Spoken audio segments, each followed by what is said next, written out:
And speaking of Canada's economy, it has delivered a strong surprise, posting a sharp GDP rebound in the third quarter. Well, the turnaround comes after months of trade war damage and a major drop in exports earlier this year. The latest data show housing and government spending are now doing most of the heavy lifting. And here's what's behind the sudden bounce.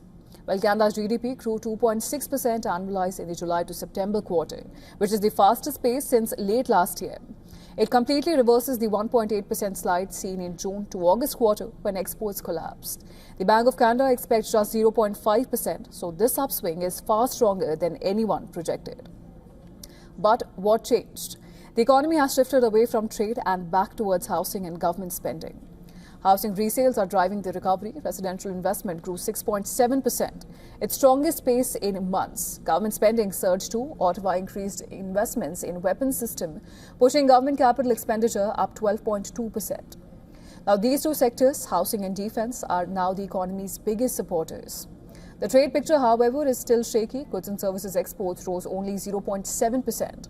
And this is after a massive 25% plunge in April to June quarter when US tariffs hit Canadian shipments hard. Crude oil and bitumen helped with a full export recovery is still far away. Imports fell 8.6%, the largest decline in 2 years, and mostly due to a drop in gold, silver and platinum arriving in Canada. Household spending is also losing steam. Consumption fell 0.4%, which is the first drop since 2021. Final domestic demand was down 0.1%, and the savings rate ticked up to 4.7% as families became more cautious. Business investment is weak too. Non-residential spending fell 4.5%, and companies cut inventories by $3.95 billion, signaling broader pessimism.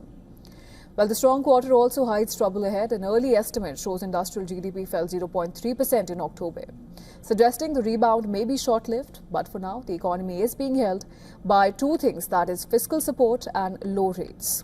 The benchmark rate is 2.25%, but stimulative enough to keep housing hot. And with Prime Minister Mark Carney pushing billions in new defense spending to meet NATO targets, government support is set to continue.